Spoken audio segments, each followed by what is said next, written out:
नमस्कार, good morning, सुप्रभात। ओम श्री ब्रह्मानंदाय नमः। ओम श्री केशवानंदाय नमः। स्वागत है आप सभी लोगों का फेसबुक लाइव के इस सुबह के सेशन में। Welcome to all of you on Facebook live. Today we are going to discuss the history of coastal India and the history of islands. So welcome, सभी लोगों का स्वागत है। डॉक्टर शेर सिंह कुशवाहा जी हैं आज हमारे साथ में, मनीष लोधी राजपूत हैं, रुपेंद्र कुमार जी हैं, रोहित राजपूत जी हैं, रविंद्र सिंह राजपूत जी हैं, अनिश राजपूत जी हैं, महेंद्र पाल राजपूत जी भी हैं, Shyam Rajput, Lodhi Shailendra Rajput ji, Ashu Rajput, good work, Rajkishore Singraul, Dharmendra Rajput, engineer Omkar Lodhi Rajput, Pawan Rajput, Girish Bharat, doctor Monu Rajput, doctor Somendra Kumar, RBS Lodhi Rajput, Sushil Lodhi, Subhash Aligarhian, RBS Lodhi Rajput, Ravindra Kumar Lodhi, Lodhi Hariom Rajput, Ravi Kumar Singh, Shiv Mohan Singh Lodhi ji, Lodhi Digvijay Singh Jamsara, Sunil Rajput, Lodhi Girjendra ji, very good Girjendra ji, और गिरजेंद्र जी का बेटा हर्ष, दोनों लोग जुड़ चुके हैं। इंजीनियर प्रवीण राजपूत, मंजू दयाल जी, जोगेंद्र राजपूत, डॉक्टर नारायण पटेल कटनी से, रवि राजपूत इटावा, लोधी लाला भैया सिंह, वेरी गुड मॉर्निंग सभी के लिए, नमस्कार। ओम प्रकाश सिंगरौल जी, लोधी पुनीत राजपूत, जुगेंद्र राजपूत जी,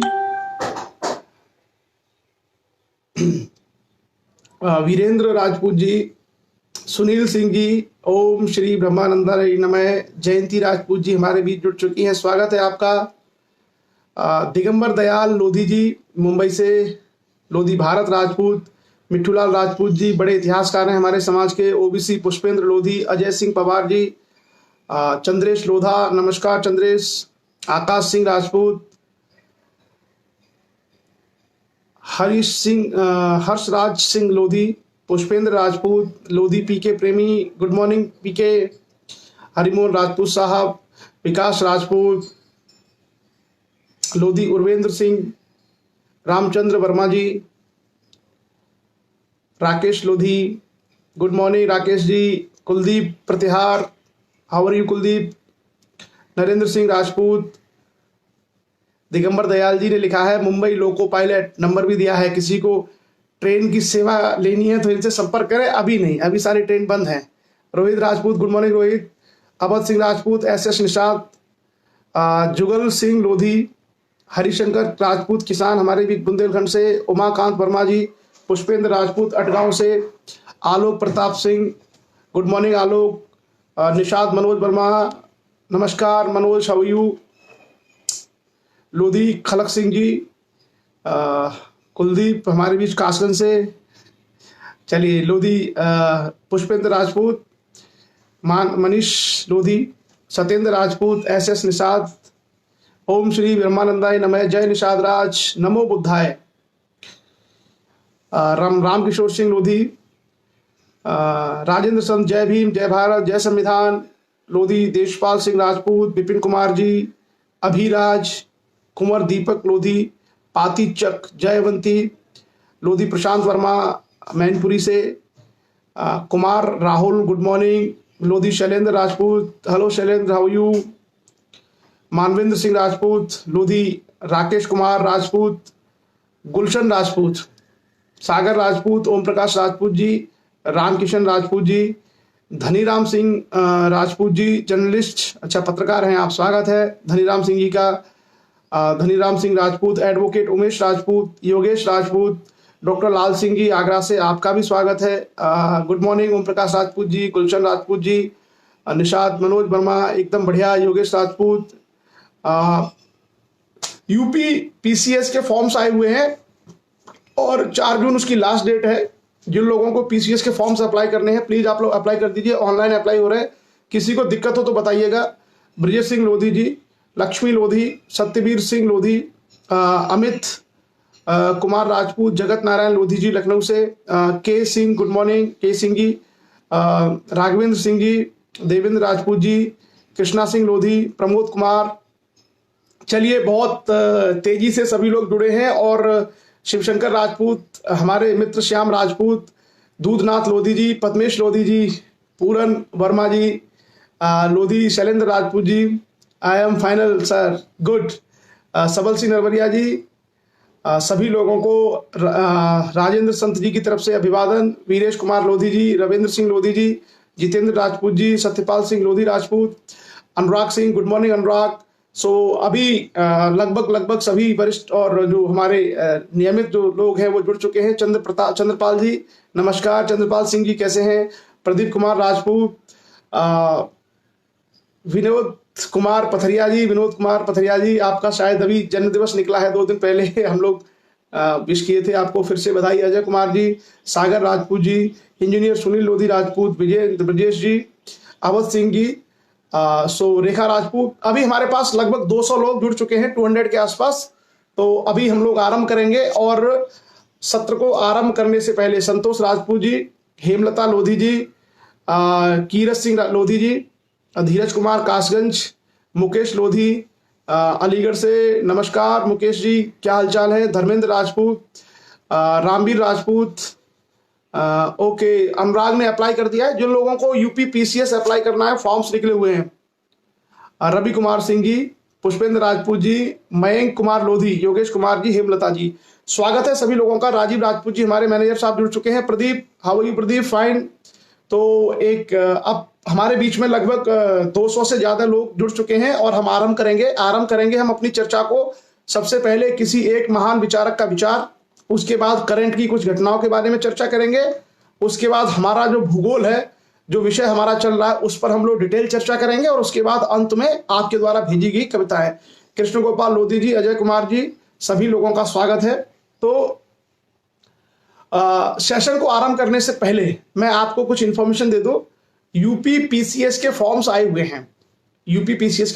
हुए हैं। आप में से जिन लोगों को पीसीएस के लिए अप्लाई करना है, वो सभी लोग अप्लाई करें, और 4 जून तक उसकी अंतिम तिथि है। दूसरा, जिन लोगों को थोड़ा बहुत भी पढ़ने में इंटरेस्ट है और जिनकी उम्र बची है, देखो कंपटीशन एग्जाम देने से क्या होता है, इससे ना हमारी जो अपनी जो प्रतिभा है, हमारे अंदर जो टैलेंट है, ये पता चलता है हम लोगों को। तो आपको अगर ऐसे ही आप कोई छोटे मोटे एग्जाम्स देते रहते हैं, तो आप पीसीएस भी आप दे सकते हैं, पीएससी वगैरह के एग्जाम्स भी आप दे सकते हैं। तो थोड़ा सा प्रयास करके आप सभी लोग पीएससी के एग्जाम्स में भी बैठ सकते हैं। और इस समय यूपी पीसीएस के एग्जाम्स निकले हुए हैं ऑनलाइन, और कोई बहुत ज्यादा खर्चा नहीं होता है, मुश्किल से 200-300 रुपए का आपका खर्चा होगा, बस उतने में आप फॉर्म अप्लाई कर सकते हैं। इस चर्चा में जो बहुत सारे लोग जुड़े हुए हैं, वो लोग अप्लाई कर चुके हैं और तैयारी भी कर रहे हैं। तो आप सभी लोग भी थोड़ा प्रयास करिए। और बहुत एज है उसमें, 45 ईयर तक जो है उसमें आप अप्लाई कर सकते हैं। 40 ईयर्स तो जनरल के लिए है, 45 ओबीसी के लिए है, और शायद और भी कुछ रिलैक्सेशन है। तो बहुत सारे लोग उसमें अप्लाई कर सकते हैं। तो आप लोग पीसीएस के फॉर्म्स अप्लाई कर सकते हैं, उससे आपको एक अपना नॉलेज टेस्ट करने का मौका मिलेगा। क्लियर? सूबेदार सिंह जी, अभय सिंह लोधी जी, चंदास जंगील साहब, रुपेंद्र लकी जी, महेंद्र राजपूत जी अमेठी से, सचिन कुमार जी, तो आप सब लोगों का स्वागत है। और आज का विचार, आज के हमारे सेशन का विचार हमने लिया है, भारत के महान व्यक्तित्व रहे डॉक्टर एपीजे अब्दुल कलाम का विचार हमने लिया है। और आरबीएस लोधी जी ने कहा है कि यूपी पीएससी में एमपी वाले भी अप्लाई कर सकते हैं। बिल्कुल, अगर आप मध्य प्रदेश के रहने वाले तो भी आप यूपी पीसीएस के लिए अप्लाई कर सकते हैं। किसी भी प्रदेश के हैं आप अप्लाई कर सकते हैं, उसमें कोई भी कहीं से बाउंडेशन नहीं है। सो जो भी लोग एलिजिबल हैं या जिनको भी लगता है कि हमें थोड़ा बहुत ज्ञान है, उनको ट्राई जरूर करना चाहिए। बिल्कुल, इससे क्या होता है ना, इससे ये होता है कि हम अपने ज्ञान की परख कर लेते हैं। लोधी पीके प्रेमी ने कहा है कि 175 रुपए की कुल फीस है 175 की, और बड़ा सिंपल तरीका है। एडवोकेट कमलेश जी, चकलेश राजपूत, संजीव राजपूत भरोसा, इंदर सिंह जी, ओम प्रकाश सिंह नरवरिया साहब, हमारे लक्ष्य मध्य प्रदेश से, आपका भी स्वागत है। तो आप लोग भरिए, अप्लाई करिए। और आज हम लोग जिस विचारक का विचार ले रहे हैं, वो भारत के महान राष्ट्रपति डॉक्टर एपीजे अब्दुल कलाम, जिनके बारे में किसी परिचय की आवश्यकता नहीं है। उनके कार्यों को, उनके जीवन को बताने की आवश्यकता नहीं है। मुझे लगता है पूरे भारतवर्ष के सभी लोग और खास करके आज की जो युवा पीढ़ी है वो सब उनके बारे में जानती है। भारत के आधुनिक समय के महानतम लोगों में से उनकी गिनती होती है डॉक्टर एपीजे अब्दुल कलाम। उनका एक विचार है और उन्होंने कहा है सफलता कैसे हासिल की जाए। बहुत अच्छे वो मोटिवेटर भी रहे हैं। एपीजे अब्दुल कलाम साहब बहुत अच्छे मोटिवेटर रहे हैं। वो बहुत बड़े बड़े सेमिनार्स में जाया करते थे और खास करके युवा पीढ़ी को उन्होंने बहुत प्रोत्साहित किया है, बहुत उन्होंने प्रेरणाएं दी हैं और इसी की वजह से वो युवाओं के आइकन बने। तो उन्हीं का एक विचार है सफलता के लिए। क्या कहा उन्होंने, कलाम साहब ने, यदि 4 बातों का पालन किया जाए, यदि 4 बातों का पालन किया जाए तो आप कोई भी लक्ष्य हासिल कर सकते हैं, बड़े से बड़ा। क्लियर? क्या 4 बातें हैं? सबसे पहली बात है कि आपका एक महान लक्ष्य होना चाहिए। आपका एक महान लक्ष्य होना चाहिए। दूसरी बात, आपको ज्ञान अर्जित करना चाहिए। तीसरी बात, आपको कड़ी मेहनत करनी चाहिए। और चौथी बात, आपके अंदर दृढ़ता होनी चाहिए, दृढ़ इच्छा शक्ति होनी चाहिए कि हाँ मुझे ये करना है। क्लियर? सो 4 बातें कही हैं डॉक्टर एपीजे अब्दुल कलाम साहब ने कि यदि 4 बातों का पालन करें तो आप कोई भी बड़े से बड़े उद्देश्यों तक पहुंच सकते हैं। पहला, आप सबसे पहले महान लक्ष्य बनाइए, छोटा लक्ष्य मत बनाइए। जीवन में यह प्रयास करिए कि हम बड़े से बड़ी ऊंचाई तक पहुंचे। क्लियर? उसके बाद दूसरा था कि आप ज्ञान अर्जित करिए। बिना ज्ञान के आप दुनिया में कहीं भी अपना स्थान नहीं बना पाएंगे। और तीसरा उन्होंने कहा था कड़ी मेहनत करिए, कठोर परिश्रम। जब तक कठोर परिश्रम नहीं करेंगे तब तक आप उन चीजों को हासिल नहीं कर सकते। और चौथा उन्होंने कहा कि अगर जो आपने तय कर लिया, लक्ष्य बना लिया है, तो फिर दृढ़ हो जाइए उस पर, दृढ़ता के साथ उस पर चलिए। सो ये महान विचार है सफलता के लिए डॉक्टर एपीजे अब्दुल कलाम का। अब हम आगे की चर्चा आरंभ करते हैं और आज की चर्चा की शुरुआत हम करते हैं कुछ करंट अफेयर्स के साथ में, कुछ समसामयिक घटनाओं के साथ में। कल शाम भी हमने चर्चा की थी और करंट का हमारा इशू ये है कि कल जो है फिर से वित्त मंत्री की तरफ से कुछ पैकेज, कुछ घोषणाएं हुई हैं। वही हमारा करंट अफेयर्स है। बाकी गतिविधियां लगभग शून्य है और गतिविधियां नहीं चल रही हैं। सो आप सभी लोग उनकी जो प्रेस कॉन्फ्रेंस है उसके चीजें अवेलेबल है और उसको आप पढ़ लीजिए। जैसे 1 लाख करोड़ रुपए का एग्री इंफ्रा, खेती के लिए जो इंफ्रा है एग्रीकल्चर के लिए वो डेवलप होगा। माइक्रो फूड्स के लिए 10,000 करोड़ रुपए आवंटित किए गए हैं। जो मछली पालन इत्यादि करते हैं, प्रधानमंत्री मत्स्य संपदा योजना में 20,000 करोड़ रुपए का प्रोविजन किया गया है। हर्बल एग्रीकल्चर के लिए प्रावधान किए गए, मधुमक्खी पालन के लिए प्रावधान किए गए। ये बहुत सारी घोषणाएं कल के माननीय वित्त मंत्री जी के उद्बोधन में आपने सुनी होगी। और एक आत्मनिर्भर भारत कैंपेन चला है। आत्मनिर्भर भारत, अगर किसी के पास उसका सॉफ्ट में नहीं है तो आप सभी लोग मुझे बता दीजिए कि मैं आपको भेज दूंगा, जिसको भी चाहिए। आत्मनिर्भर भारत एक बड़ी चीज है और ये प्रतियोगी परीक्षाओं में आगे बड़ा काम आएगा, क्योंकि उसमें माननीय प्रधानमंत्री जी की जितनी चीजें थी वो शामिल हैं और साथ ही साथ सरकार के द्वारा उठाए गए जितने भी कदम हैं वो सब उसमें शामिल हैं। तो आत्मनिर्भर भारत के बारे में अगर किसी को डिटेल चाहिए तो मेरे पास एक छोटा सा पीडीएफ है सॉफ्ट में, वो मैं भेज दूंगा। उसमें सारे डिटेल है, 3-4 पेज है बस। तो आप उसको पढ़ करके एक ही जगह पर आपको वो सारी चीजें मिल जाएगी। क्लियर? सो चलिए, योगेश कुमार जी अवागढ़ एटा से। योगेश जी स्वागत है आपका। अवागढ़ तो हमने देखा हुआ है। चलिए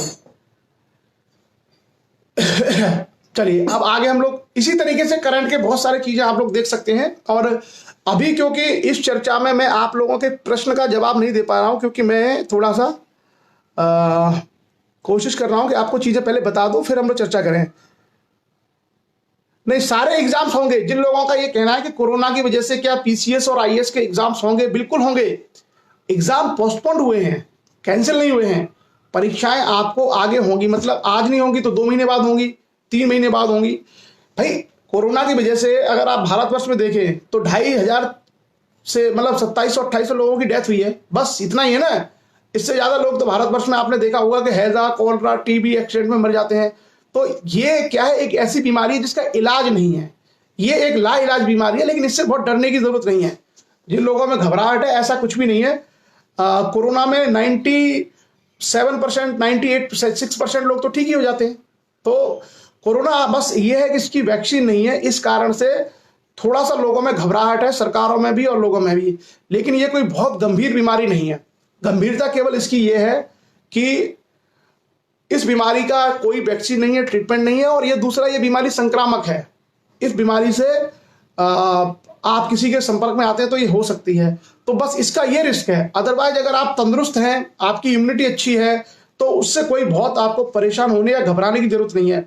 डॉक्टर सौरभ राजपूत हमारी इस चर्चा में जुड़े हुए हैं। आप कोरोना के पेशेंट को लीड कर रहे हैं, देख रहे हैं वहां पे एटा में। डॉक्टर सौरभ राजपूत जी से आप जानकारी ले सकते हैं, इसी पर चर्चा में वो जुड़े हुए हैं हमारे साथ में।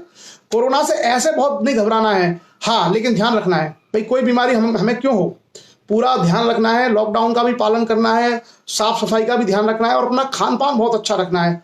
अगर आपके अंदर इम्यूनिटी स्ट्रांग है, अगर आपके अंदर इम्यूनिटी स्ट्रांग है, रोग प्रतिरोधक क्षमता, आप बढ़िया फल खाते हैं, बढ़िया आप दाल खा रहे हैं, बढ़िया रोटी खा रहे हैं, बढ़िया सब्जी खा रहे हैं, सलाद खा रहे हैं, तो आपकी इम्यूनिटी अच्छी है। ड्राई फ्रूट्स खा रहे हैं, ऐसे में बहुत मुश्किल नहीं होती है। केवल दिक्कत उनको है जिनको पहले से कोई बीमारी है, किसी का शरीर कमजोर हो गया है, किसी की उम्र ज्यादा है, उन लोगों को समस्याएं हो जाती है। बाकी जो लोग हैं, अगर जिनकी अच्छी वो है क्षमता, उनको कोई भी दिक्कत नहीं होती है कोरोना से। आपने देखा सभी लोग लगभग ठीक हो जाते हैं, लगभग सभी लोग ठीक हो जाते हैं। और ग्रामीण क्षेत्रों में आपने देखा होगा, किसी कोई बीमारी से ग्रसित है, सिर्फ उसी के साथ दिक्कत हुई है, अन्यथा जो है ग्रामीण क्षेत्रों में तो लोगों की इम्यूनिटी बहुत अच्छी होती है। आप लोग फिर भी ध्यान रखें, खास करके सफाई का, हैंड वॉश करने का, इत्यादि का ध्यान रखें। क्लियर? चलिए अब हम आरंभ करते हैं आज की हमारी चर्चा भूगोल, ज्योग्राफी के बारे में। और जिन जिन लोगों को पीडीएफ चाहिए, उस पीडीएफ का लिंक मैं आप लोगों को इसी सेशन के बाद में भेजूंगा, आप उसको खोल करके पढ़ सकते हैं। क्लियर?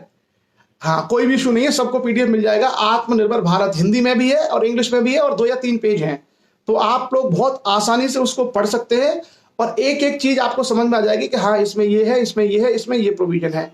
और इन सब चीजों को देखिए, मेरा आप लोगों से एक निवेदन और भी है कि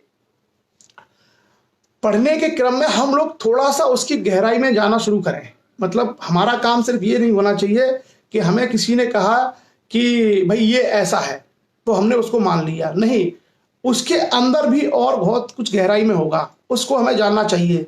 जैसे मान लीजिए अभी डॉक्टर मोनू राजपूत ने एक करंट अफेयर्स की एक न्यूज शेयर की है कि एएसआई की जो डीजी है, उनका नए डीजी बने हैं एएसआई, उन्होंने इसमें डाला डॉक्टर मोनू राजपूत ने।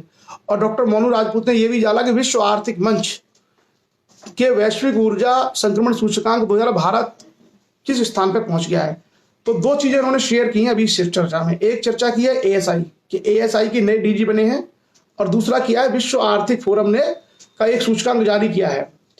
तो जैसे ही आपके सामने ये शब्द आता है कि एएसआई, करंट में आपने पढ़ा अखबार में कि एएसआई के नए डीजी बने हैं, यानी आर्कियोलॉजिकल सर्वे ऑफ इंडिया, तो पढ़ने वाले और ज्यादा समझदार व्यक्ति का काम ये होता है कि नए डीजी जो बने हैं विद्यार्थी जी, उनका नाम तो आपको पता चल जाएगा 1 मिनट में, लेकिन एएसआई क्या है हम उसको छोड़ देते हैं। अच्छे समझदार व्यक्ति का काम ये होता है कि वो ये पढ़े कि एएसआई क्या है, आर्कियोलॉजिकल सर्वे ऑफ इंडिया क्या है, इसकी स्थापना क्या कब की गई थी, इसकी बॉडी क्या है, ये काम क्या करती है। अगर हमने इतना पढ़ लिया तो भविष्य में एएसआई को लेकर अगर कोई भी सवाल आएगा तो हम बड़े आसानी से कर देंगे। उसी तरीके से एक जो है शेयर किया है अभी ऊर्जा के संबंध में, वैश्विक ऊर्जा का उन्होंने एक तुलना जारी की है, किसने, वर्ल्ड इकोनॉमिक फोरम ने।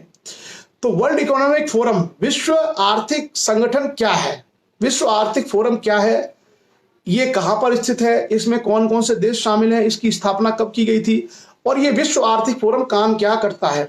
अगर हम थोड़ा सा डेप्थ में चले जाएंगे तो हमें विश्व आर्थिक फोरम के बारे में पता चल जाएगा। उसी तरीके से कभी हम विश्व बैंक के बारे में पता कर लेंगे, कभी हम इंटरनेशनल मॉनेटरी फंड के बारे में पता कर लेंगे, कभी हम यूनाइटेड नेशंस के बारे में पता कर लेंगे।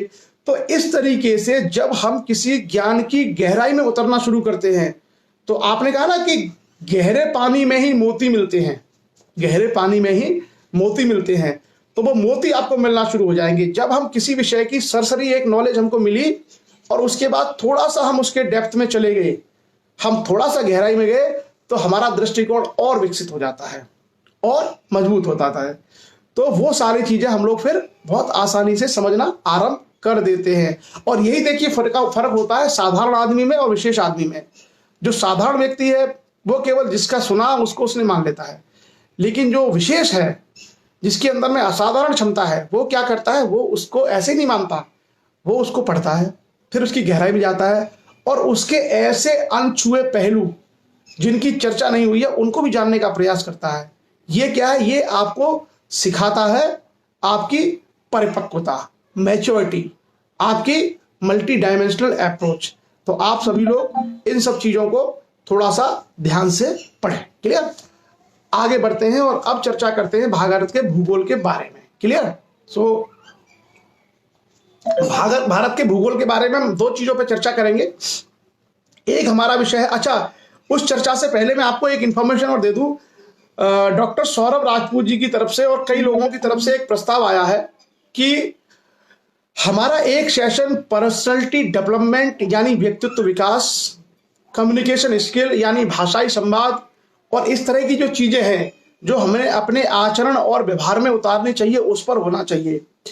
तो आज के सेशन में हम भूगोल में भारत का भौतिक भूगोल का जो विभाजन है वो पूरा कर लेंगे। कल के सेशन में हम लोग यही चर्चा करने वाले हैं। कल के सेशन में पर्सनैलिटी डेवलपमेंट, कम्युनिकेशन स्किल और आपका जो अप्रोच होनी चाहिए, किस तरीके की अप्रोच होनी चाहिए उस पर हम बात करेंगे ताकि अच्छे बेहतर इंसान बन सकें। So tomorrow we are going to discuss about the personality development and communication skill. ये हमारे कल के टॉपिक्स रहेंगे। तो कल के लिए आप लोग तैयारी रखिएगा और ये बड़े काम आएंगे आपके, पर्सनैलिटी डेवलपमेंट और ये सब बहुत काम आएंगे। क्लियर? सो चलिए अब हम आराम करते हैं भारत का भूगोल। तो भारत के भूगोल में अब तक हमने चर्चा की हिमालय की श्रृंखलाएं, उत्तर के मैदान और प्रायद्वीपीय भारत, प्रायद्वीपीय पठार। जिस प्रायद्वीपीय पठार में कल हमने डिटेल में महाराष्ट्र, कर्नाटका, आंध्र प्रदेश, तेलंगाना, गुजरात, राजस्थान, मध्य प्रदेश, छत्तीसगढ़, झारखंड और मेघालय, इस सारे एरिया में जो पड़ता है उस पूरे के, और बल्कि तमिलनाडु के नीचे तक, कन्याकुमारी तक, तो जितना हमने प्रायद्वीपीय भारत था उसकी हमने चर्चा की प्रायद्वीपीय पठार के बारे में।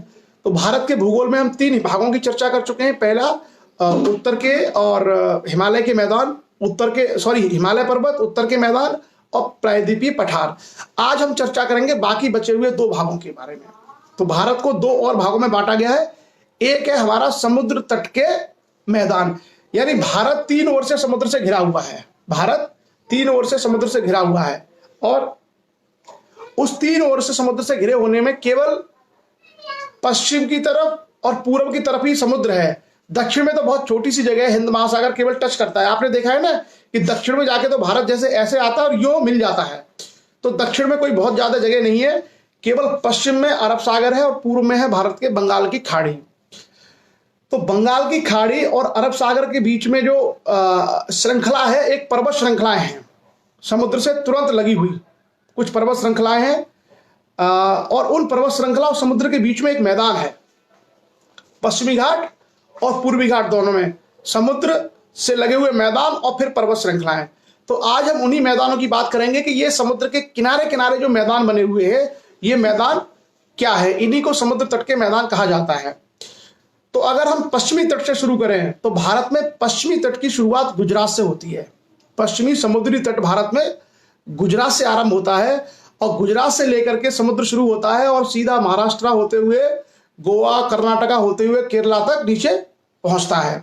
सभी लोगों ने आपने देखा होगा भारत के मानचित्र में, भारत के मैप में। उसके बाद अगर हम पूर्व में बात करें तो पूर्व में आपका जो बंगाल की खाड़ी है यानी वेस्ट बंगाल, वहां से आप शुरू करेंगे और वहां से समुद्र शुरू होते होते नीचे आपका बंगाल से चलेगा उड़ीसा, उड़ीसा के नीचे आएगा आंध्र, आंध्रा के नीचे आपका आएगा तमिलनाडु। ये पूरा का पूरा एक कोस्टल रीजन है, समुद्र तट है। तो एक को हम कहते हैं पूर्वी तट, एक को हम कहते हैं पश्चिमी तट। यानी भारत के बंगाल की खाड़ी के तरफ का क्षेत्र है उसको कहा जाता है भारत का पूर्वी तट, और जो अरब सागर से लगा हुआ क्षेत्र है उसको हम लोग बोलते हैं पश्चिमी तट।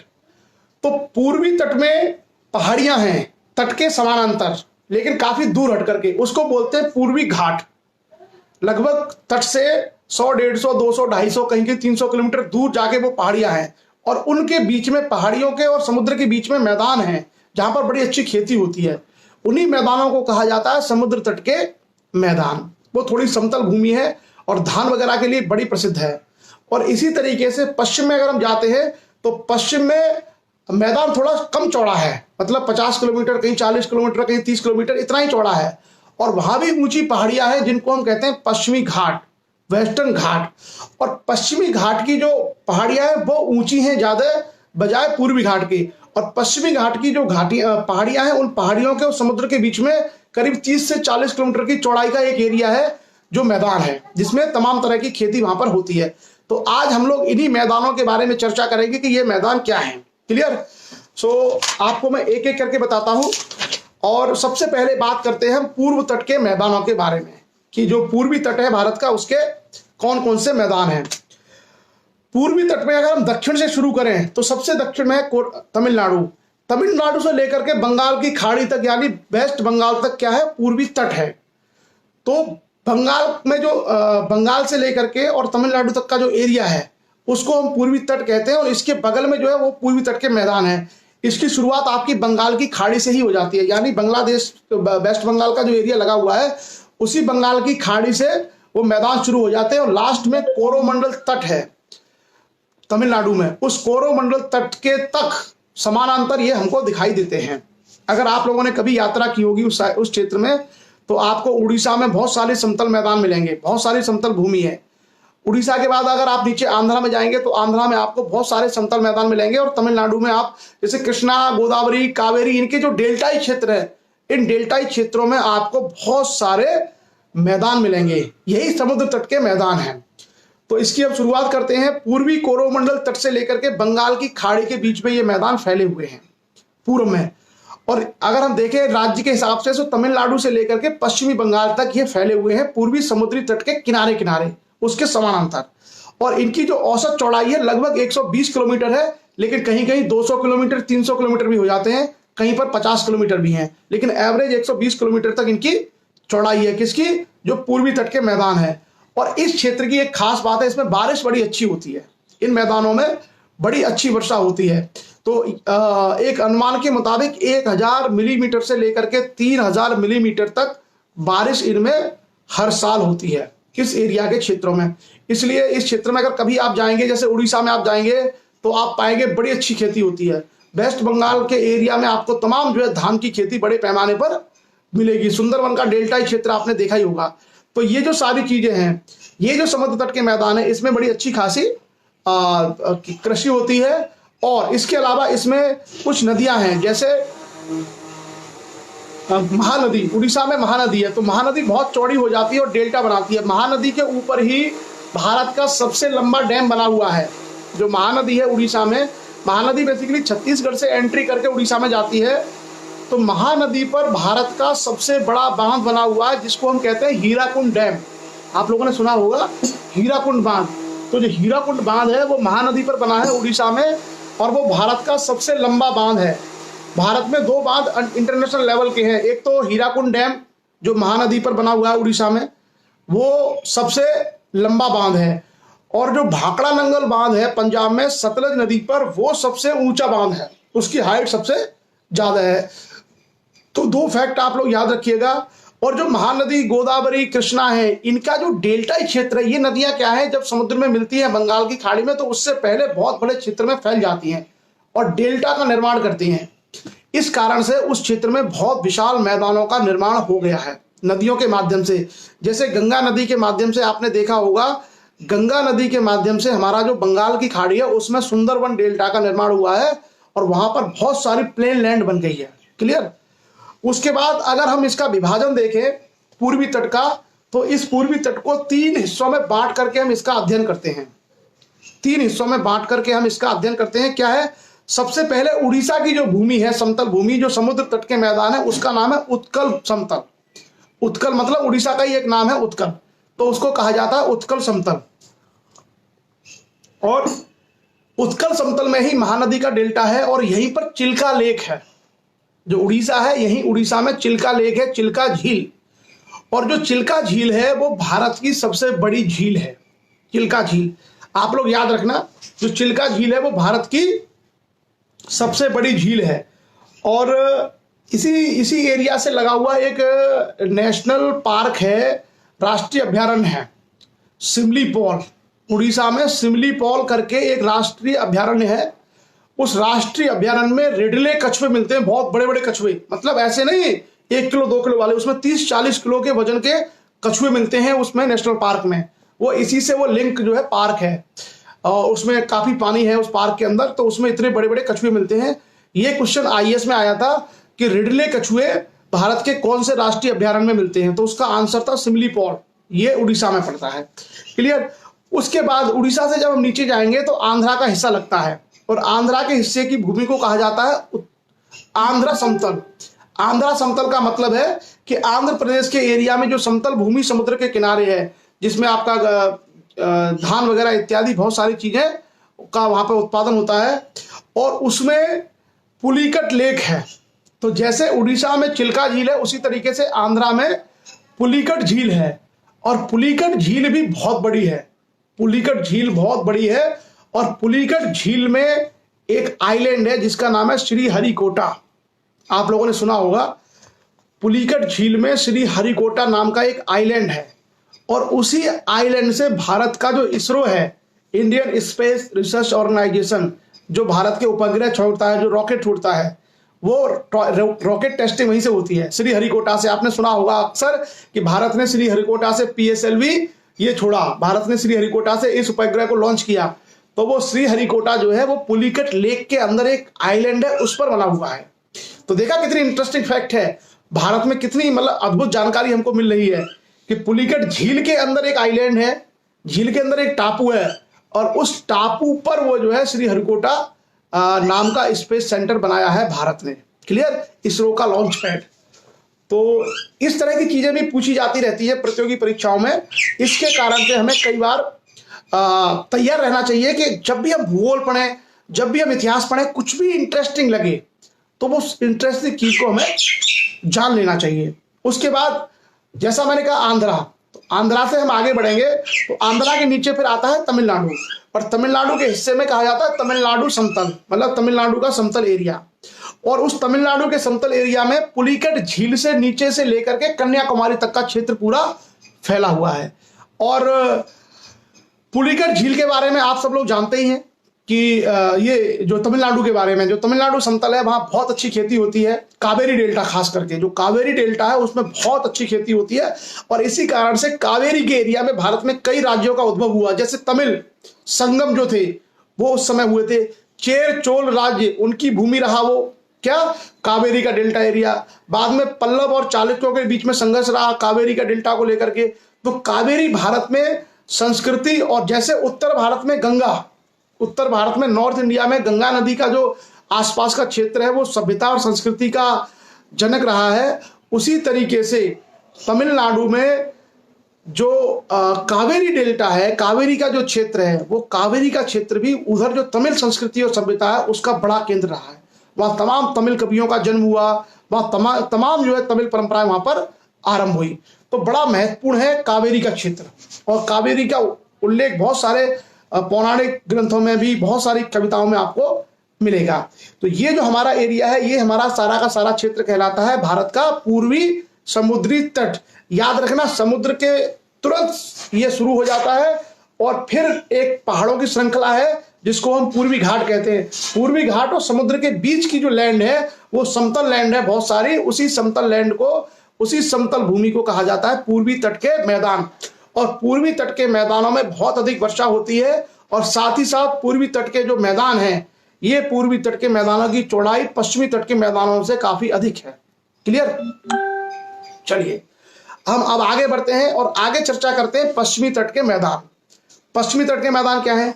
पश्चिमी तट के मैदान गुजरात से लेकर के और केरला तक का जो तट है, इस तट में समुद्र से तुरंत लगे हुए मैदान है, और फिर उसके पीछे पहाड़ियां हैं ऊंची ऊंची, जिनको कहा जाता है पश्चिमी घाट। तो पश्चिमी घाट की पहाड़ियां और समुद्र के बीच में 30 से 40 किलोमीटर तक की भूमि चौड़ाई में गुजरात से लेकर के और केरला तक एक ऐसी भूमि है जिसमें बड़ी अच्छी खेतीबाड़ी होती है, बहुत अच्छी भूमि है, समतल भूमि है, इसी को कहा जाता है पश्चिमी तट के मैदान। क्लियर। अब पश्चिमी तट के मैदान में इसकी जो चौड़ाई है वो कम है, उसकी चौड़ाई जो थी पूर्वी तट की वो 120-150 तक थी, इसकी चौड़ाई 30-40-50 किलोमीटर तक ही है। ये बेसिकली इसकी जो वास्तविक शुरुआत है, ये वास्तविक शुरुआत होती है ताप्ती नदी के दक्षिण से। ताप्ती नदी की कल हमने चर्चा की थी प्रायद्वीपीय भारत में कि जो सतपुड़ा पहाड़ है, सतपुड़ा पहाड़ के उत्तर में नर्मदा बहती है और सतपुड़ा पहाड़ के दक्षिण में ताप्ती बहती है। तो ताप्ती और नर्मदा नदियों के बीच में सतपुड़ा पहाड़ है। पहले नर्मदा नदी आएगी, अगर उत्तर भारत से हम चलेंगे तो पहले नर्मदा नदी आएगी, फिर सतपुड़ा पहाड़ आएगा और उसके दक्षिण में आती है हमारी तापी नदी। इस तापी नदी के दक्षिण में, तापी नदी बेसिकली अरब सागर में गिरती है। जहां ये अरब सागर में गिरती है उसी गिरने वाली जगह के शुरुआत करिए, दक्षिण की ओर बढ़िए, वहां से आप बढ़िए मुंबई की तरफ, वहां से फिर आप आगे बढ़िए गोवा की तरफ, वहां से आप आगे बढ़िए मालाबार तट की तरफ। तो ये जो सारा एरिया, इसको हम बोलते हैं पश्चिमी तट। इसका नाम है बेसिकली पश्चिमी तट। और इस पश्चिमी तट में उत्तरी जो भाग है सबसे, उसका नाम है कोंकण या महाराष्ट्र, कोंकण मुंबई तट। मतलब जो कोंकण का एरिया है गोवा से लेकर के और तापी नदी के बीच का, इसका नाम है कोंकण तट या कोंकण कोस्ट। और कोंकण तट के ही इनको मैदान कहा जाता है। हालांकि मुंबई कोस्ट अलग है, पर प्रसिद्ध नाम इसका कोंकण तट ही भूगोलवेत्ताओं ने रखा है। उसके बाद जो दूसरा है वो है मध्य भाग है करावती। जो करावती है या करावली है, ये बेसिकली कर्नाटक वाला एरिया है, जो गोवा से शुरू होकर के और जहां तक कर्नाटक की सीमा है वहां इसको हम लोग करावली या करावती के नाम से भी जानते हैं, इस तट को। और उसके बाद इस पश्चिमी तट का जो सबसे पश्चिमी, सबसे दक्षिणी भाग है वो है हमारा, जहां से कर्नाटक की सीमा समाप्त होती है और केरला की सीमा समाप्त होती है। बेसिकली केरल के पास में जो समुद्र लगा हुआ है अरब सागर, उसको ही हम कहते हैं मालाबार तट। यानी केरल का वो भाग जो समुद्र से लगा हुआ है उसी का नाम है मालाबार तट, उसी को हम लोग मालाबार तट के नाम से जानते हैं। तो इस तरीके से कोंकण के मैदान, कोंकण तट के मैदान, करावतली के मैदान और नीचे मालाबार तट से लगे हुए समुद्र तट के मैदान, ये 3 भागों में इन मैदानों को बांटा गया है। केरल के तट पर बहुत सारी लैगून झील हैं, केरल के तट पर बहुत सारी लैगून झील हैं। और इसी एरिया में कर्नाटका में एक नदी बहती है शरावती। उस शरावती नदी पर जोग गरसोप्पा नाम का एक वाटरफॉल है, जो भारत का सबसे ऊंचा वाटरफॉल है। कौन सा? जोग गरसोप्पा। जो जोग गरसोप्पा है वो शरावती नदी है कर्नाटका में, उस पर है। और जैसे आपने देखा होगा जबलपुर में नर्मदा नदी पर भेड़ा घाट है, उसी तरीके से कर्नाटका में शरावती रिवर बहती है और उस पर ऊपर पहाड़ से नदी गिरती है, बहुत बड़ा वाटरफॉल बनता है, लगभग 227 मीटर कुछ उसकी हाइट है। आप लोग फैक्ट चेक कर लीजिए। वो भारत का सबसे ऊंचा जलप्रपात है, वाटरफॉल, इसको बोलते हैं जोग गरसोप्पा जलप्रपात, यानी जोग गरसोप्पा वाटरफॉल। ये हमारे समुद्र तट के मैदान है पश्चिम में और पूर्व में। अब इनकी खासियत क्या है? इन्हीं मैदानों के बहुत सारे बैक पृष्ठ क्षेत्र में आपको खास करके, जैसे मैंने कहा, धान सबसे प्रसिद्ध चीजें हैं। और क्या है, खेती के अलावा इन्हीं मैदानों से लगे हुए क्षेत्रों में क्या होता है कि यहाँ पर लैगून झील, लैगून झील क्या होती है? समुद्र का पानी जो अंदर आकर के जो झील बना लेता है उसको हम लैगून कहते हैं। हरिमोहन राजपूत जी ने कहा है लैगून झील क्या होती है? समुद्र का पानी अंदर घुस जाए और पीछे मिट्टी से कवर होकर के जो झील बन जाती है उसको लैगून कहते हैं। आप अगर लोग केरला में घूमने जाएंगे, खास करके कोच्चि वगैरह अगर आप घूमने जाएंगे तो कोच्चि का आप भ्रमण करिए गाड़ी लेकर के, आपको कोच्चि के अंदर बहुत सारी झीलें मिल जाएंगी। कोच्चि के अंदर आपको बहुत सारी लेक्स झील मिल जाएंगी, लैगून झीलें। और पूरा का पूरा जो समुद्र का तट है मालाबार का, उसमें आपको बहुत सारी झीलें मिलेंगी। लैगून झील का मतलब बेसिकली यही होता है कि ऐसी झीलें जो समुद्र के पानी से बनी हुई है, समुद्र का पानी मेनलैंड में घुस जाता है और आगे जाकर के उसका मुंह अगर कहीं से सकरा हो जाए या बंद हो जाए, ऐसी झीलों को कहते हैं हम लैगून लेक्स। और ये लैगून लेक्स भारत में सबसे ज्यादा केरला में है। जो लैगून झील है भारत में, देखिए झीलें कई तरह की होती हैं, हम लोग किसी दिन झीलों की भी चर्चा करेंगे कि झील क्या क्या होती है। जैसे मीठे पानी की झीलें होती हैं, नदी के द्वारा निर्मित झीलें होती हैं, खारे पानी की, जैसे अगर आप जाएंगे डीडवाना राजस्थान तो वहां पे आपको खारे पानी की झीलें हैं। कुछ झीलें होती हैं ज्वालामुखी विस्फोट हुआ और ज्वालामुखी का मुंह ऐसा हो गया और ज्वालामुखी तो बंद हो गया, बारिश का पानी उसमें भरता रहा, तो इसको हम बोलते हैं क्रेटर। और इस क्रेटर में जो पानी भर जाता है 100-200 या 1000 साल में, उससे जो झील बनती है उसको हम लोग बोलते हैं क्रेटर लेक्स। तो हम लोग झीलों के बारे में चर्चा करेंगे एक समय आगे चल करके कि झीलों के कौन कौन से प्रकार होते हैं और भारत में कहाँ पे झील है। अभी हम केवल भौतिक जो विभाजन है उसकी चर्चा कर रहे हैं। नदियों के बारे में, झीलों के बारे में, झरनों के बारे में हम अलग अलग हम लोग टॉपिक्स रखेंगे, क्लियर, ताकि वो सारी चीजें हम लोग चर्चा करें। उसके अलावा जो समुद्र तट के मैदान है उसमें क्या है, आप देखेंगे कि कोकोनट के पेड़ आपको बड़ी संख्या में मिलेंगे। यहाँ पर बहुत बड़ी संख्या में आपको कोकोनट मिलेंगे। नारियल पानी जो आप पीते हो, तो नारियल के पेड़ आपको बहुत सारे मिलेंगे। पाम के वृक्ष आपको बहुत सारे मिलेंगे। इस जो भौगोलिक जो क्षेत्र है समुद्र तट के मैदान में, इसमें कुछ विशेष जो है इस तरह की चीजें आपको दिखाई देंगी। इस तरह के पेड़ और वनस्पतियां आपको दिखाई देंगी। क्लियर? चलिए, तो ये हमारे समुद्र तट के मैदान है। आगे हम चर्चा करेंगे कि भारत का जो बाकी जो भूगोल का एक हिस्सा है उसको हम कहते हैं द्वीपीय भारत, आइलैंड्स इंडिया। यानी भारत के विभाजन में हमने हिमालय देखा, उत्तर के मैदान देखा, प्रायद्वीपीय पठार देखा और समुद्र के तट के चारों दोनों तरफ के मैदान देखिए। एक और हिस्सा है, ये भारत की मेनलैंड हो गई।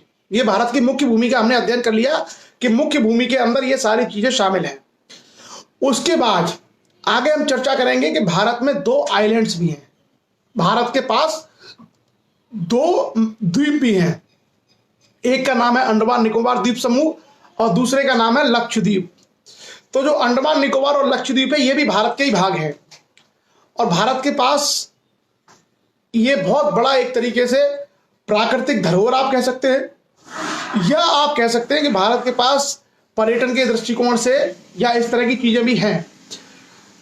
तो 2 आइलैंड्स भी भारत के पास है, अंडमान और निकोबार, जो भारत की मुख्य भूमि का हिस्सा नहीं है, ये समुद्र के अंदर है। और जैसा कि कल हमने चर्चा की थी, द्वीप यानी आइलैंड उसको बोलते हैं जो चारों तरफ से पानी से घिरा हो। चारों तरफ से जो पानी से घिरा होता है ऐसी भूमि को हम लोग आइलैंड्स बोलते हैं।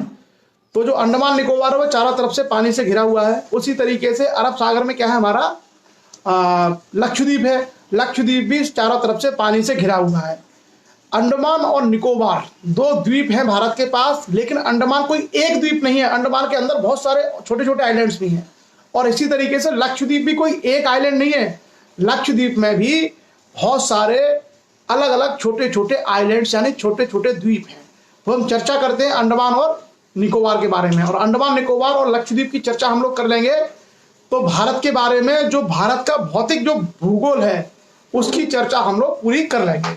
तो सबसे पहले आते हैं अंडमान निकोबार द्वीप समूह। अंडमान निकोबार द्वीप समूह भारत के दक्षिण पश्चिम में हिंद महासागर में स्थित है। और अंडमान निकोबार द्वीप समूह के इंडोनेशिया बिल्कुल पास में है।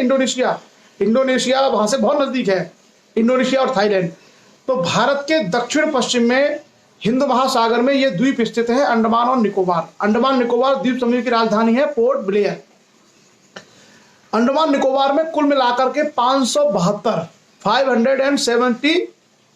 पर आइलैंड्स हैं। कितने? 572।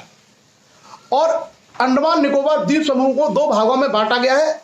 एक को हम अंडमान कहते हैं जो उत्तर में है, और दक्षिण वाले भाग को कहते हैं निकोबार। उत्तर का जो भाग है उसका नाम है अंडमान और जो दक्षिण का भाग है उसको हम कहते हैं निकोबार। तो जो अंडमान और निकोबार है, इन दोनों को जो अलग करती है उस रेखा को कहते हैं 10 डिग्री चैनल। अंडमान और जो दक्षिण में निकोबार है, अंडमान और निकोबार जो द्वीप है उनको जो अलग अलग करते हैं उसको कहा जाता है, अंडमान को अलग अलग करने वाले जो चैनल है उसका नाम है 10 डिग्री चैनल। क्लियर? सो अंडमान को और निकोबार से अलग करने वाला जो चैनल है उसका नाम है 10 डिग्री चैनल। ये भी सवाल आईएएस में आ चुका है। ये सवाल एक बार आईएएस में आया था कि अंडमान और निकोबार द्वीप समूह को अलग करने वाला जो चैनल है वो कितना है। तो शायद उसके ऑप्शन थे 8 डिग्री, 9 डिग्री, 10 डिग्री, 11 डिग्री, इस तरीके से ऑप्शन थे और ये सवाल आईएएस में आया था। तो अंडमान और निकोबार को जो अलग अलग करता है उसको कहते हैं 10 डिग्री चैनल, यानी वहां पर 10 अक्षांश वाली रेखा जाती है। क्लियर? ये बहुत काम का, इस तरह की चीजें बहुत काम की होती है और कई बार ये चीजें, जैसे मैंने कहा ना आईएएस में आया था, ये सवाल आईएएस में आया था और बहुत महत्वपूर्ण हो जाता है ये। क्लियर? उसके बाद अगर हम अंडमान को देखें तो अंडमान को फिर से 4 भागों में बांटा गया है। अंडमान में 4 बड़े द्वीप हैं। सबसे पहले उत्तरी अंडमान जिसको कहते हैं नॉर्थ अंडमान। क्लियर? उसके बाद फिर दूसरा है मध्य अंडमान और उसके बाद नीचे है फिर निचला अंडमान और सबसे दक्षिण में है लघु अंडमान। तो अंडमान को अगर हम शुरू से देखें ऊपर से तो सबसे पहले उत्तरी अंडमान, फिर मध्य अंडमान, फिर निचला अंडमान, फिर उसके बाद लघु अंडमान। और जो निचला अंडमान है उसी निचले अंडमान में ही उसकी राजधानी है पोर्ट ब्लेयर। क्लियर। अच्छा, एक चीज मैं आपको बता दूं कि अंडमान जो निकोबार द्वीप समूह है, इनके बारे में भूगोलवेत्ताओं का यह मानना है कि जो हिमालय है, जो हिमालय अरुणाचल से घूमा म्यांमार की तरफ, और अराकान नियोमा की जो पहाड़ियां हैं वही पहाड़ियां जाकर के नीचे समुद्र में डूब गई, और कुछ जो पहाड़ियां हैं वो उठी हुई हैं, इसी को हम लोग अंडमान निकोबार कहते हैं। कुछ भूगोलवेत्ताओं का यह मानना है कि हिमालय का जो अराकान नियोमा है उसी का यह विस्तार है समुद्र में। बहरहाल, उसके बाद जो निकोबार है, निकोबार को भी 3 भागों में बांटा गया है। सबसे ऊपर है कार निकोबार, उसके दक्षिण में जाएंगे लिटिल निकोबार, और सबसे नीचे जाएंगे उसका नाम है ग्रेट निकोबार। तो उत्तर से दक्षिण ये हमारा अंडमान का और निकोबार का एक तरीके से जो द्वीप है उनका एक वर्गीकरण है। मैं आपको फिर बता देता हूं, अगर कलकत्ता से आप शुरू करते हैं, मान लीजिए कलकत्ता से आप हवाई उससे पानी की जहाज से जाते हैं, तो कलकत्ता से आप बंगाल की खाड़ी में जाएंगे और बंगाल की खाड़ी पार करके जहां से आप हिंद महासागर में घुसेंगे, जहां पर अंडमान निकोबार आइलैंड आएगा, तो उस अंडमान निकोबार आइलैंड में आपको सबसे पहले मिलेगा उत्तरी अंडमान। आप कलकत्ता से जा रहे हैं, याद रखिए डायरेक्शन, पहले क्या पड़ेगा, सबसे पहले आपको मिलेगा उत्तरी अंडमान। उत्तरी अंडमान आप क्रॉस कर देंगे, फिर आपको मिलेगा मध्य अंडमान, उसके बाद आपको मिलेगा निचला अंडमान, और इसी निचले अंडमान में अंडमान निकोबार की राजधानी है पोर्ट ब्लेयर। उसके बाद सबसे नीचे जो आइलैंड है उसका नाम है लघु अंडमान। जब आप लघु अंडमान पार करेंगे तो आपको 10 डिग्री चैनल मिलेगा। मतलब ऐसे देखने में कुछ नहीं है, वो एक काल्पनिक रेखा है जो डिवाइड करती है। लघु अंडमान के नीचे 10 डिग्री चैनल है, और जैसे ही 10 डिग्री चैनल पार करेंगे आपको सबसे पहले मिलेगा कार निकोबार, और कार निकोबार को आप पार करेंगे फिर मिलेगा लिटिल निकोबार, और लिटिल निकोबार को पार करेंगे फिर मिलेगा आपको ग्रेट निकोबार। तो ये क्या है, ये हमारा विभाजन है किसका, अंडमान और निकोबार द्वीप समूह का। भारत का एकमात्र जो सक्रिय ज्वालामुखी है, भारत में ज्वालामुखी नहीं मिलते, वॉल्केनो नहीं मिलते हैं, तो भारत में एकमात्र जो सक्रिय ज्वालामुखी है वो भी अंडमान में है, और अंडमान निकोबार द्वीप समूह में एक बैरन नाम का आइलैंड है, बैरन ज्वालामुखी। जो बैरन ज्वालामुखी है उसको भारत में कहा जाता है सक्रिय ज्वालामुखी। ये जो ज्वालामुखी है ये भी अंडमान निकोबार आइलैंड में ही है, बैरन जो ज्वालामुखी है। उसके बाद अंडमान निकोबार का हमने ये देख लिया कि अंडमान और निकोबार तो 10 डिग्री चैनल से अलग अलग होते हैं, लेकिन जैसे मैंने कहा कि अंडमान और निकोबार म्यांमार पार करेंगे तो उसका भी एक बॉर्डर होगा, और मैंने कहा जैसे इंडोनेशिया से भी लगे हुए हैं, तो म्यांमार और अंडमान निकोबार के बीच का जो चैनल है उसका नाम दिया है भूगोलवेत्ताओं ने कोको चैनल। आप याद रखना, म्यांमार और अंडमान निकोबार को जो अलग करता है उस चैनल का नाम है कोको चैनल, और कोको चैनल, और अंडमान निकोबार और इंडोनेशिया को जो अलग करता है उस चैनल का नाम है ग्रेट चैनल। तो ये 3 मैंने आपको फैक्ट बताए जो बड़े काम के हैं। अंडमान निकोबार 10 डिग्री चैनल से, म्यांमार जो है और अंडमान निकोबार अलग होता है कोको चैनल से, और जो हमारा अंडमान निकोबार और इंडोनेशिया है ये अलग होता है किससे, ग्रेट चैनल से। तो ये जो 3 चीजें हैं उन 3 चीजों को आप समझ सकते हैं। क्लियर। उसके बाद आगे हम लोग बढ़ते हैं और आगे हम चर्चा करते हैं लक्षद्वीप के बारे में। ये अंडमान निकोबार के बारे में, अंडमान निकोबार में बहुत सारी जनजातियां पाई जाती है भारत की। जैसे वहां पे एक बड़ी प्रसिद्ध जनजाति है सेंटिनली। आपको याद होगा कि 2000 के आसपास एक बार बड़ी सुनामी आई थी, उसमें बहुत सारे लोग मारे गए थे। तो उस सुनामी में ये देखा गया था कि जब सैटेलाइट सर्वेक्षण किया तो वो जो वहां पे सेंटिनली जो जनजाति है वो दिखी ही नहीं कहीं। तो भारत को लगा कि वो सब लोग मर चुके हैं, लेकिन बाद में पता चला कुछ समय बाद वो सारे लोग निकल आए, और सब जिंदा है। तो सेंटिनली जारवा नाम की 2 बड़ी प्रसिद्ध जनजातियां हैं अंडमान निकोबार में, और ये जातियां जो है अभी भी ह्यूमन टच नहीं है इनसे, हम लोग इनसे इंटरेक्ट नहीं कर सकते, इनके एरिया में नहीं जा सकते। आपको पता होगा पिछले समय कुछ आदिवासी क्षेत्रों में कुछ पर्यटक चले गए थे तो उनको पर्यटकों को उन्होंने मार दिया था।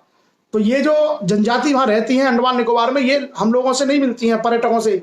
इनका एक अलग एरिया है और उसको प्रिजर्व जोन घोषित किया गया है, वहां पर आप नहीं घुस सकते हैं। उन्हीं की अपनी अलग संस्कृति, खान पान, वो अपना अलग तरीके से ही सर्वाइव कर रहे हैं। क्लियर। तो ये अंडमान निकोबार की खासियत है। उसके बाद हम आगे चर्चा करते हैं, और आगे हमारा है लक्षद्वीप। लक्षद्वीप की राजधानी है कावारत्ती। तो लक्षद्वीप अरब सागर के अंदर स्थित है और इसमें कुल मिलाकर के 36 द्वीप हैं। लक्षद्वीप में कुल मिलाकर के 36 द्वीप हैं, लेकिन इनमें से केवल 11 आइलैंड ऐसे हैं जिन पर जीवन है, केवल 11 आइलैंड पर। बाकी आइलैंड पर यहाँ जीवन नहीं है, अधिवास नहीं है, मतलब मनुष्यों के अधिवास नहीं है, केवल आइलैंड ऐसे ही पड़े हुए हैं। और लक्षद्वीप के जो आइलैंड्स हैं इनको 2 भागों में बांटा गया है। उत्तर में है उसको कहते हैं अमीनी द्वीप या कन्नानौर। जो उत्तर में लक्षद्वीप है उसको कहते हैं अमीनी द्वीप या कन्नौर, और जो दक्षिण में है उसका नाम रखा है मिनिकॉय। दक्षिण में है उसका नाम है मिनिकॉय। सो आप याद रखना कि उत्तरी जो लक्षद्वीप है वो अमीनी द्वीप है और दक्षिणी है मिनिकॉय। ये प्रश्न भी आईएएस में पूछा जा चुका है। ये सवाल भी, लक्षद्वीप का सवाल भी आईएएस की परीक्षा में पूछा जा चुका है, मिनिकॉय आइलैंड के बारे में और अमीनी द्वीप आइलैंड के बारे में, और हो सकता है एक से ज्यादा बार भी पूछा गया हो। क्लियर?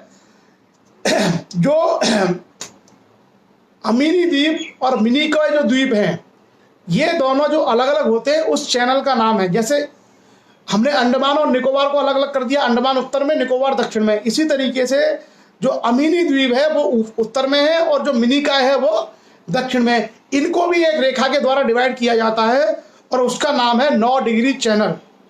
उसका नाम है 9 डिग्री चैनल। तो 9 डिग्री चैनल के माध्यम से अमीनी द्वीप और मिनिकॉय द्वीप एक दूसरे से अलग होते हैं। क्लियर? उसके बाद दक्षिण में जो मिनिकॉय है वो मिनिकॉय द्वीप दक्षिण में मालदीव तक जाता है। आप देखना कि भारत के दक्षिण पश्चिम में एक कंट्री है, एक आइलैंड नेशन है जिसका नाम है मालदीव। मालदीव की राजधानी है माले। तो लक्षद्वीप का दक्षिणी तट मालदीव से, मतलब जो लक्षद्वीप का जो दक्षिणी जो आइलैंड है मिनिकॉय, वो और मालदीव का उत्तरी हिस्सा भी एक चैनल से अलग होता है जिसका नाम है 8 डिग्री चैनल। उसका नाम है 8 डिग्री, यानी 8 डिग्री चैनल। तो ये 2 बड़े काम की चीजें हैं और ये आप याद रख सकते हैं। बाकी जो लक्षद्वीप की राजधानी है वो मैंने आपको बता दिया कि लक्षद्वीप की राजधानी है कावारत्ती, और वहां पर 2 बड़े सुंदर आइलैंड है। एक आइलैंड है कदमत आइलैंड है, बड़ा प्रसिद्ध है, और उसके अलावा वहां पर एक और आइलैंड है जिसका नाम है बंगाराम। तो 2 बड़े प्रसिद्ध आइलैंड है, कदमत आइलैंड और बंगाराम, जो पर्यटन स्थल के लिए मशहूर हैं। और जो भारत के जो द्वीप हैं, जो आइलैंड हैं, बेसिकली टूरिज्म के लिए बहुत प्रसिद्ध हैं। आपने देखा होगा भारत में बहुत सारे लोग जाते हैं अंडमान निकोबार घूमने, और अंडमान निकोबार में सर्दियों में बहुत बड़ी संख्या में लोग पहुंचते हैं, खास करके ठंड के दिनों, जब यहाँ भारत में उत्तर में ठंड होती है जनवरी दिसंबर में। और लक्षद्वीप प्रिस्टीन द्वीप है। लक्षद्वीप मतलब एक ऐसा द्वीप है जहाँ पर बहुत कम लोगों की एंट्री होती है, मतलब आप बिना पास के वहां नहीं जा सकते। आप अंडमान निकोबार जा सकते हैं लेकिन आप लक्षद्वीप में बिना पास के नहीं जा सकते, वहां के लिए स्पेशल पास इशू होते हैं। और लक्षद्वीप में भारत की प्रवाल भित्तियां मिलती हैं, यानी बैरियर रीफ्स, जिसमें समुद्र में नीचे जाकर के 20 मीटर नीचे जाके आपको कोरल्स मिलते हैं। सॉरी, प्रवाल भित्ति मतलब बैरियर, सॉरी, ये कोरल रीफ्स, मूंगे की चट्टानें मिलती हैं, और वहां पर रंग बिरंगे तरह के मूंगे आपको मिलेंगे समुद्र के अंदर। आप लोग कभी लक्षद्वीप अगर घूमने जाइए तो आप अगर समुद्र में एक स्कूबा डाइविंग होती है, उस स्कूबा डाइविंग को करके आप जा करके वो सारे कोरल्स देख सकते हैं। बड़े सुंदर रंग बिरंगे, नीले, हरे, लाल, पीले, बड़े अलग अलग रंग के आपको ये मूंगे वहां मिलेंगे। मूंगे की वहां पर चट्टानें मिलती हैं जिसको हम लोग कहते हैं कोरल रीफ्स। और उसके अलावा आप देखेंगे कि वहां समुद्र के अंदर आपको बहुत रंग की मछलियां मिलेंगी। हम लोग एक बार गए थे ट्रेनिंग में लक्षद्वीप घूमने, तो लक्षद्वीप में हम लोगों को स्कूबा डाइविंग करने का अवसर मिला था। तो वहां हमने देखा था समुद्र के अंदर तमाम तरह की मछलियां थी, मतलब अलग अलग कलर की मछलियां थी, बड़ी मछली, छोटी मछली, और अंदर जो है एकदम झुंड मिलता था, लाखों मछलियों का झुंड एकदम आ जाता था। तो समुद्र के अंदर ना बहुत जबरदस्त जैव विविधता है, बहुत खूबसूरती है उसके अंदर, बहुत जैव विविधता है, बहुत खूबसूरती है। इसी कारण से ये कदम उठाए गए हैं कि यहाँ पर पर्यटकों की जो संख्या है वो सीमित रहे, ताकि वहाँ का इकोसिस्टम डिस्टर्ब ना हो। अगर हम पॉल्यूशन करना शुरू कर देंगे तो वहाँ का जो इकोसिस्टम है, एनवायरनमेंट है, वो डिस्टर्ब हो सकता है। इसी कारण से संरक्षित क्षेत्रों में इनको शामिल किया गया है। अंडमान निकोबार में भी आप जाकर के ये सारी चीजें देख सकते हैं। अंडमान निकोबार में जाएंगे तो वहां भी आपको ये सारी चीजें मिलेगी। बाकी नारियल के पेड़ बहुत मिलते हैं, आप कभी भी जाएंगे आइलैंड्स में घूमने तो आपको खूब सारा नारियल पानी मिलेगा। और क्या है, इसके अलावा वहां पर आप जो है वाटर स्पोर्ट्स का आनंद ले सकते हैं। जैसे आप वहां पर जेटी चला सकते हैं, बहुत सारी चीजें हैं, कयाके चला सकते हैं आप, समुद्र में अंदर जाकर के आप एंजॉय कर सकते हैं। तो एक तरीके से क्या है कि वाटर स्पोर्ट्स के लिए और टूरिज्म के लिए। अच्छा, दूसरा क्या है, ये भारत के दक्षिणी हिस्से हैं, ये भारत के दक्षिण में है। तो ऐसे में आपको पता है कि हम जब उत्तर से दक्षिण की ओर बढ़ते हैं विषुवत रेखा की ओर, तो तापमान बढ़ता चला जाता है, तापमान बढ़ता चला जाता है। और विषुवत रेखा जो होती है, जिसको हम लोग भूमध्य रेखा भी कहते हैं, जो एक काल्पनिक रेखा है जो पृथ्वी को दो भागों में बांटती है, वहां पर जो मौसम है, वहां का मौसम ऐसा होता है कि वहां कभी ठंड नहीं पड़ती, वहां हमेशा गर्मी रहती है, सूरज वहां हर समय रहता है। और इसी कारण से आपने देखा होगा कि गर्मी रहती है, इसीलिए अंडमान निकोबार और जो दक्षिणी भारत है, तमिलनाडु, केरला, कर्नाटका, आंध्र प्रदेश, इन हिस्सों में ठंड नहीं पड़ती और ना कोहरा पड़ता। आप लोगों को यहाँ ना ठंड मिलेगी, ना इधर बर्फबारी होती है, ना इधर कोहरा पड़ता है। और इस एरिया में बहुत गर्मी पड़ती है। मतलब आप अप्रैल में या आप मई में जाएंगे, इस समय अगर आप जाएंगे तो आपको बहुत गर्मी मिलेगी। जून में बारिश शुरू हो जाती है। तो आपने देखा होगा कि अंडमान निकोबार या लक्षद्वीप में या दक्षिणी भारत के हिस्से में जो पर्यटक हैं, वो पर्यटक हमेशा प्रयास करते हैं कि जब वहाँ तापमान अच्छा हो। तो जब भारत में जब ठंड पड़ती है उत्तर भारत में दिसंबर जनवरी में, तब वहाँ का मौसम सुहावना होता है। कहाँ का? अंडमान निकोबार इत्यादि का। तो इसलिए लोग प्रीफर करते हैं, जब उत्तर भारत में दिसंबर जनवरी की ठंडी होती है, तब लोग घूमने जाते हैं दक्षिण भारत या अंडमान निकोबार आइलैंड्स पर। तो अच्छा मौसम होता है उस समय वहां पर, और आपको ठंड से भी निजात मिलती है। और कभी भी अवसर मिले तो भारत को आप देखिए, जैसा हमने कहा ना कि इनक्रेडिबल इंडिया, इनक्रेडिबल इंडिया मतलब अतुल्य भारत, अद्भुत भारत। तो आप लोग जाकर के भारत के इन हिस्सों को देख सकते हैं जब कभी आपको समय मिले। तो ये हमारा आप भूगोल का जो प्राकृतिक विभाजन है, ये हमारी चर्चा कंप्लीट हो गई। हमने भारत के सभी हिस्सों को कंप्लीट कर लिया। अब हम स्पेसिफिक चीजों की शुरुआत करेंगे, जैसे नदियां। तो एक सेशन में सारी नदियां देखेंगे, कहां से उद्भव होती है, कितनी लंबाई है, किस किस राज्य से जाती है। उसी तरीके से झीलें, कहां कहां कौन कौन सी झीलें हैं, जल विद्युत उसके संयंत्र कहां पे हैं, एटॉमिक प्लांट वो कहां पे हैं, मिट्टी के प्रकार, कितने प्रकार की सॉइल भारत में कहां होती है, फसलें कौन कौन सी फसलें कहां होती हैं। तो एक एक दिन में स्पेसिफिक चर्चा हम लोग करेंगे। और इस तरीके से 15 दिन के अंदर अंदर हम लोग पूरा भूगोल कंप्लीट कर लेंगे भारत के बारे में।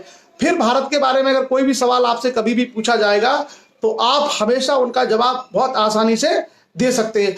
बस कुछ फैक्ट आपको याद रखने, जैसे आज हमने चर्चा की 8 degree channel, 9 degree channel, 10 degree channel, Coco channel, great channel, ऐसी चीजें आपको याद रखनी है कि ये किसको डिवाइड करते हैं। या जैसे बैरन जो है ज्वालामुखी है, उसके बारे में हो गया, या मिनिको आइलैंड, या Andaman, north Andaman, south Andaman, great Nicobar, ये इस तरह की जो चीजें हैं छोटे छोटे फैक्ट्स आपको याद रखने होंगे। या हमने जो पूर्वी तट के और पश्चिमी तट के मैदान की बात की, वो आपको थोड़ा सा फैक्ट अगर आप याद रखेंगे तो फिर बहुत आसानी से आपका काम हो जाएगा। तो आज की चर्चा में भूगोल केवल हम लोग इसी टॉपिक तक रखेंगे। और कल का जो हमारा सेशन है, कल बहुत इंपॉर्टेंट सेशन हम लोग लेने जा रहे हैं, क्योंकि कई लोगों का रिक्वेस्ट आया था, कई लोगों के सजेशन आए थे कि sir personality development, communication skill, behavioural जो चेंज है उसके बारे में एक सेशन लीजिए, ताकि लोगों को मालूम पड़े कि हमें किस तरीके से चीज़ों को सीखना चाहिए, अपनी पर्सनैलिटी कैसी बनानी चाहिए, हमारा भाषाई जो संवाद है, कम्युनिकेशन स्किल कितना अच्छा होना चाहिए। कुछ जो बेसिक जो चीज़ें हैं किसी भी व्यक्ति को अपनी पर्सनैलिटी को अट्रैक्टिव बनाने के लिए, उन पहलुओं पर हम लोग बात करेंगे। तो कल का सेशन हमारा स्पेशल सेशन होने वाला है, आप सभी को इन्फॉर्म कर सकते हैं।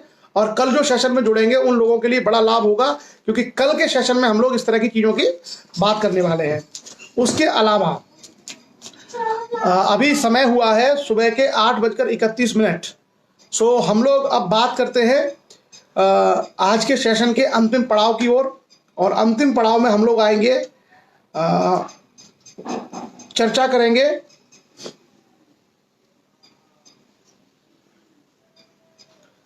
कविताओं के बारे में। कविता सेशन हम लोग करेंगे।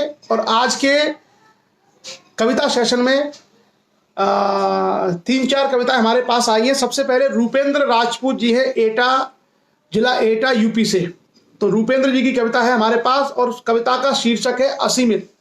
उसकी हम चर्चा करेंगे और बाकी हम कविताएं देखते हैं किस किस की कविताओं का आज नंबर आता है।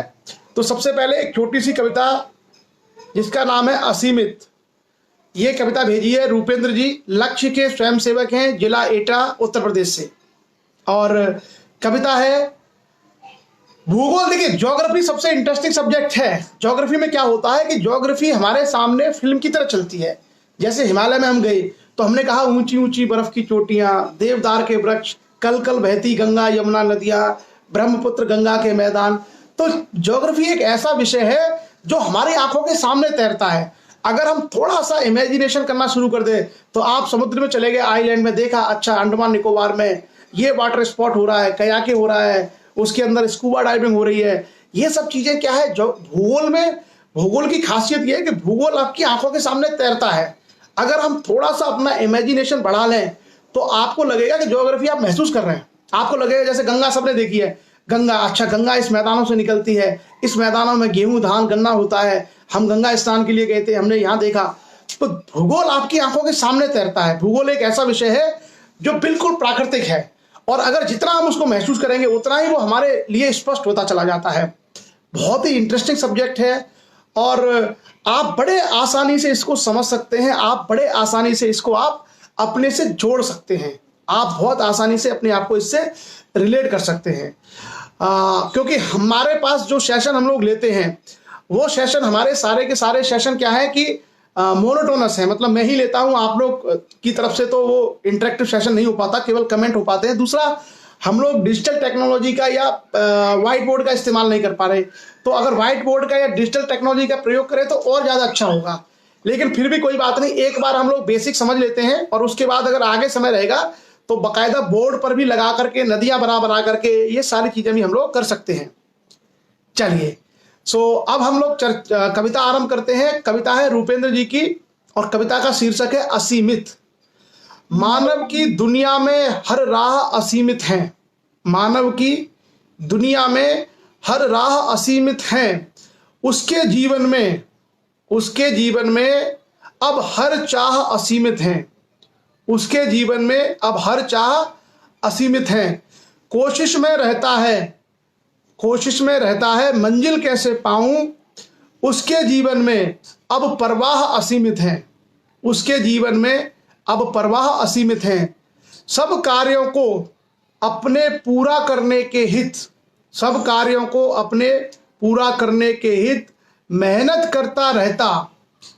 धन चाहे असीमित है, धन चाहे असीमित है। तनजन्य विकारों की संतुष्टि करने को, तनजन्य विकारों की संतुष्टि करने को कोशिश करता रहता। तनचाह असीमित है। रूपेंद्र बनकर बेकल, रूपेंद्र जी ने अपना नाम भी उल्लिखित किया है। रूपेंद्र बनकर बेकल वह सब कुछ करता है, कोई नहीं ले पाया, यहाँ यह असीमित है, यहाँ यह असीमित है। बहुत सुंदर एक छोटी सी पंक्ति हमारे बीच में रूपेंद्र जी ने भेजी और रूपेंद्र जी का हम बहुत बहुत धन्यवाद करते हैं। बहुत ही समर्पित लक्ष्य के स्वयं सेवक हैं। चलिए, और आगे हम लोग देखते हैं और कविताएं हमको मिली हैं। एक कविता हमको मिली है हरिमोहन राजपूत जी की, कविता है इटावा से। हरिमोहन राजपूत साहब जो है बड़े अच्छे साहित्यकार हैं और उनकी कविता हमें प्राप्त हुई है। कृषि बनी जब कोड़, यानी कृषि को लेकर के उनकी चिंताएं हैं, वो उन्होंने कविता भेजी है। और क्लियर। दूसरा जो है, कुछ लोगों का कहना है कि personality development, body language, communication skill, ये बहुत ज़रूरी है। एक्चुअली मैंने जो देखा है कि हमारे समाज में ज़्यादातर लोग गांव में रहते हैं और गांव के लोगों की समस्या क्या है? गांव के लोगों की सबसे बड़ी समस्या ही है पर्सनालिटी। गांव का आदमी मेहनत करने से कभी नहीं घबराता, गांव का आदमी ज्ञान नॉलेज सीखने से कभी नहीं घबराता। वो मेहनत भी करना जानता है, वो नॉलेज भी सीखना चाहता है, वो सब कुछ करना चाहता है। लेकिन ग्रामीण समाज के लोगों की और खास करके जो गांव के बच्चे हैं उनके सामने जो सबसे बड़ी समस्या है वो है पर्सनैलिटी की। होता क्या है कि हमारे गांव में ग्रामीण भाषा बोली जाती है। जैसे मान लीजिए मैं अलीगढ़ से हूं, तो हमारे गांव में ब्रज भाषा बोली जाती है, हम लोग अपने गांव में ब्रज भाषा बोलते हैं। कोई मान लीजिए कन्नौज साइड का है, वो कन्नौजी बोलता होगा। कोई जो लखनऊ साइड का है वो अवधी बोलता होगा। कोई छत्तीसगढ़ का है वो छत्तीसगढ़िया बोलता होगा। कोई बुंदेलखंड क्षेत्र का है वो बुंदेलखंडी बोलता होगा। हम लोग अपनी भाषाएं अपने गांव में बोलते हैं, क्लियर। और गांव में ही जब रहते हैं, बच्चे पढ़ते लिखते हैं, तो उस भाषा का प्रभाव उनके ऊपर काफी हो जाता है। और गांव की पढ़ाई में, गांव की संस्कृति में एक चीज बड़ी गायब है, वो उसका मुझे बड़ा मुझे कष्ट भी होता है और मैं उसको चैलेंज भी करता हूं। लोग बुरा मान जाते हैं, लेकिन मैं उसे चैलेंज कर देता हूं। चैलेंज क्या है? हम गांव के बच्चों को, गांव के युवाओं को प्लेटफॉर्म नहीं देते। कभी भी आप किसी भी जगह देखना, प्रोग्राम होंगे तो बड़े लोग आके बोल जाएंगे, उम्रदराज लोग, वो अपना ज्ञान देके चले जाएंगे। युवा बेचारे, कोई कुर्सी बिछवा रहा है, कोई टेंट लगवा रहा है, कोई झाड़ू लगवा रहा है, वो सारा प्रोग्राम करते।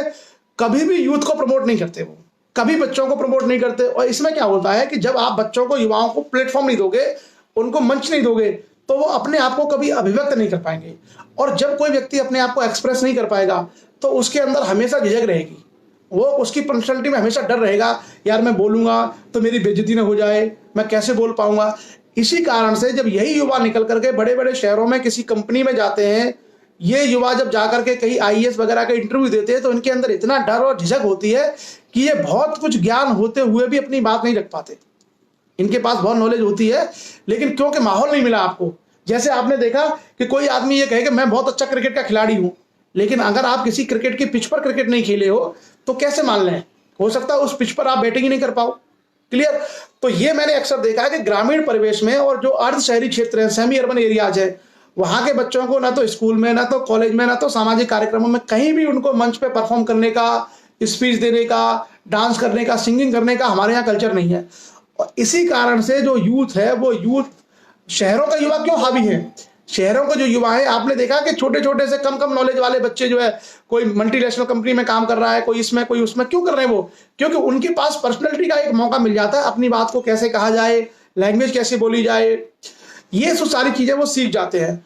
और मैंने कई बार लोगों से कहा भी है कि भाई गांव में जो कार्यक्रम होते हैं, ग्रामीण क्षेत्रों में खास करके समाज सुधार के जो कार्यक्रम हैं, उसमें युवाओं को मंच पे बिठाया करो भैया, उनको माइक दो, उनसे बुलवाओ, भले ही वो कम बोले, भले ही वो, उनको ज्यादा ज्ञान नहीं हो। हम लोग अपने जो लक्ष्य का कार्यक्रम होते हैं, हम लोगों ने अपने लक्ष्य के कार्यक्रम में ये एक परंपरा डाल रखी है कि हमारे लक्ष्य के कार्यक्रम में युवा जरूर बोलेंगे, भले ही कोई पुराने बुजुर्ग आदमी का मौका लगे ना लगे, लेकिन हम लोगों ने युवाओं को बोलने का मौका जरूर देते हैं। क्योंकि युवा अगर गूंगा हो गया तो समाज आपका बहरा हो जाएगा। किसी भी समाज का अगर युवा गूंगा हो गया तो आपका समाज बहरा बन जाता है, और समाज को कभी बहरा नहीं, जो समाज बहरा हो गया उसका पतन हो गया। तो हमेशा समाज के युवाओं की आवाज मुखर होनी चाहिए। तो हम लोग, मैं खास करके थोड़ा सा विद्रोही किस्म का व्यक्ति हूं, मैं इतना बहुत साहसिक निर्णय भी ले लेता हूं, इस कारण से कई लोग नाराज भी हो जाते हैं। और मैंने हमेशा कोशिश की है कि युवाओं को प्रमोट करिए, उनको मंच दीजिए, उनको प्लेटफॉर्म दीजिए, उनको अपनी बात कहने का अवसर दीजिए। अगर वो युवा अगर मैच्योर होंगे, वो अगर मुखर होंगे, वो अपनी बातों को ठीक से रखेंगे, तभी तो वो हमारे समाज का ठीक से प्रतिनिधित्व कर पाएंगे, तभी तो हमारे समाज को ठीक से वो दुनिया के सामने रख पाएंगे। तो मैं कई बार ऐसी गुस्ताखी कर देता हूं और कई बार लोग मेरे से नाराज हो जाते हैं कि अरे कमिश्नर साहब ने जो है, हाँ वो इतने सीनियर लोग थे, उनको नहीं बोलने दिया और छोटे छोटे बच्चों को, युवाओं को बुलवा दिया, 18 साल के, 20 साल के, 25 साल के युवाओं को उन्होंने बुलवा दिया। ये हमारा कर्तव्य होता है। एक्चुअली ये हमारा उस समाज के प्रति, उस युग के प्रति दायित्व है कि अगर हम अपने समाज के युवाओं को बोलने का, अपनी पर्सनैलिटी को निखारने का अवसर नहीं देंगे, तो फिर वो युवा कभी अपनी बात को उस बेबाकी के साथ रख ही नहीं पाएंगे। और उनके अंदर ही ऊर्जा है, उनके अंदर ही शक्ति है, और अगर हम उन्हीं की ऊर्जा को, उन्हीं की शक्ति को रिफ्लेक्ट नहीं होने देंगे, तो एक बुजुर्ग आदमी 70 साल की उम्र में अपनी ऊर्जा को लेके कहां जाएगा? जैसे कहा ना, प्रवीण ने अभी एक कमेंट किया था इसी लाइव सेशन में, प्रवीण ने एक कमेंट कहा था कि समाज का भविष्य क्या है।